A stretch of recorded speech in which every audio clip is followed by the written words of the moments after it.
pernah kan Debbie mendengar tentang 4 hukum rohani? Belum pernah ya. Nah, kita bersyukur karena hari ini kita dapat berkongsi tentang apa itu 4 hukum rohani. Oke. Sebagaimana ada hukum-hukum alam yang mengatur alam ini, demikian juga ada hukum-hukum rohani yang mengatur hubungan saudara dengan Tuhan Allah. Hukum yang pertama adalah Tuhan Allah mengasihi saudara dan mempunyai suatu rencana yang indah bagi hidup saudara. Di Yohanes 3 ayat 16 mengatakan, karena begitu besar kasih Allah akan dunia ini, sehingga ia telah mengaruniakan anaknya yang tunggal, supaya setiap orang yang percaya kepadanya tidak binasa, melainkan beroleh hidup yang kekal. Dari ayat tersebut dapat kita simpulkan bahwa Tuhan adalah sumber kasih itu sendiri. Dia sangat mengasihiku, kamu, dan kita semua dengan mengaruniakan anaknya Tuhan Yesus Kristus untuk membuka semua mata dan hati semua umat manusia di bumi ini. Selain itu, kasih-Nya yang besar memiliki rencana yang besar juga untuk kita, yaitu Tuhan akan memberikan hidup kekal dan kebahagiaan untuk kita yang sangat ternilai dan tidak dapat dibeli oleh kemewahan dunia ini.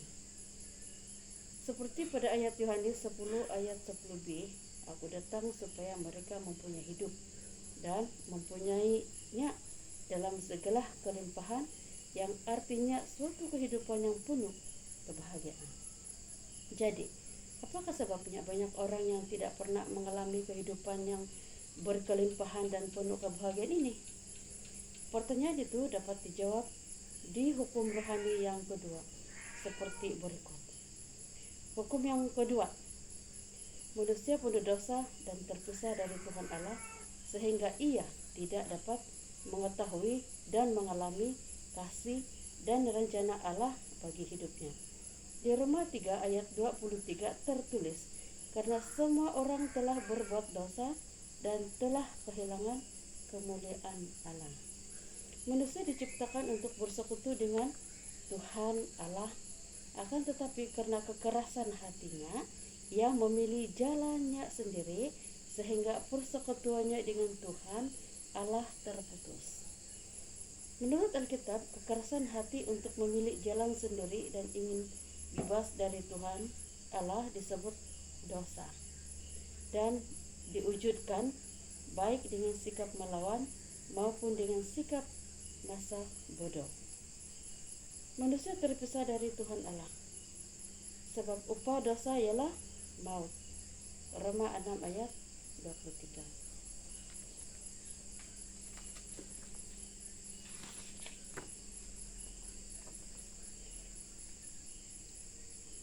Keterangan gambar. Tuhan Allah Maha Suci. Tuhan Allah Maha Suci. Sedangkan manusia penuh dosa. Karena itu ada satu jurang pemisah antara Tuhan Allah dan manusia. Manusia selalu berusaha untuk mencari Tuhan Allah dan kehidupan yang penuh kebahagiaan melalui usahanya sendiri, yaitu kehidupan yang baik,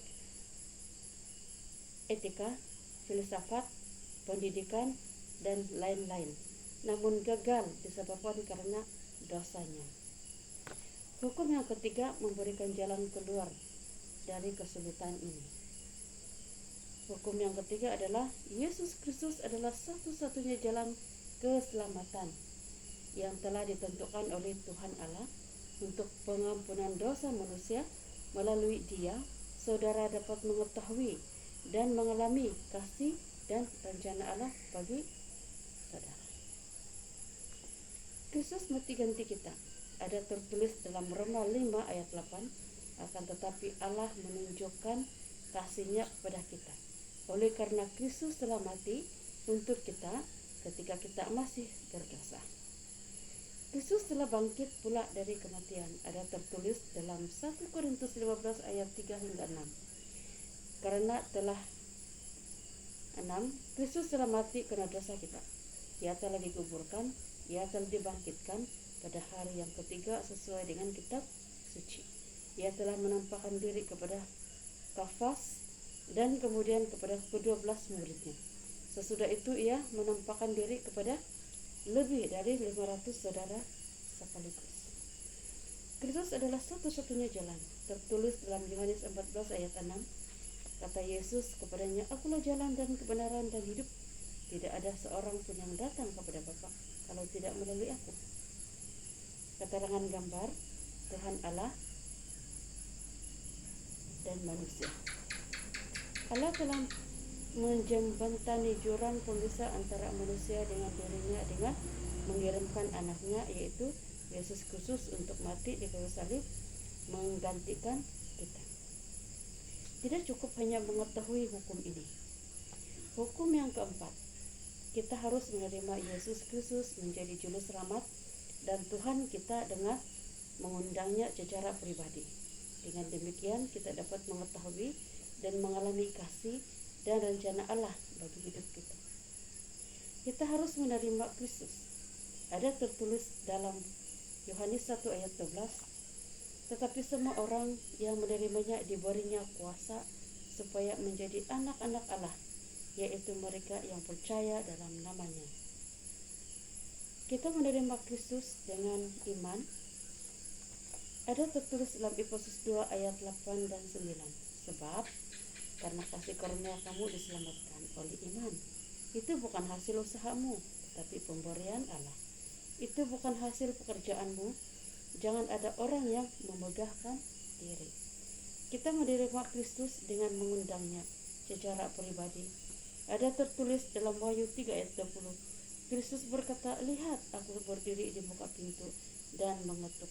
Jikalau ada orang yang mendengar suaraku dan membukakan pintu, aku akan masuk dan mendapatkannya."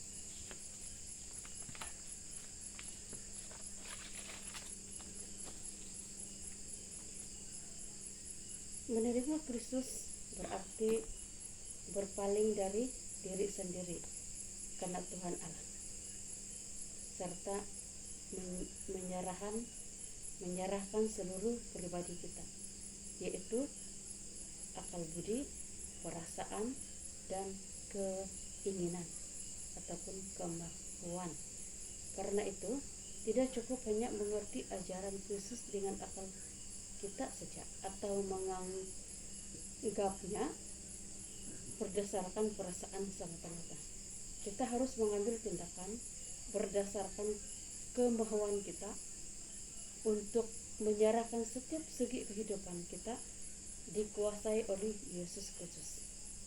Sebagai satu tindakan kemauan, saudara dapat menerima Kristus sekarang ini juga dengan doa berdasarkan iman. Semoga Dewi menerima Tuhan Yesus sebagai Tuhan dan Juru Selamat.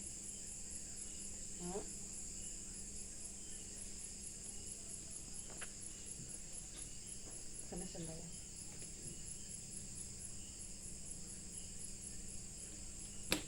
Bapa kami dalam surga, kami mengucap syukur atas kebaikan Tuhan karena kami dapat berkongsi tentang 4 hukum rohani, di mana karya penyelamatan Tuhan Yesus kepada kami. Dan saya percaya bahwa kuasa Tuhan Allah bekerja di dalam setiap pribadi anak-anak Tuhan yang sudah menerima Engkau sebagai Tuhan dan Juru Selamat kami. Di dalam nama Tuhan Yesus kami sudah berdoa. Amin.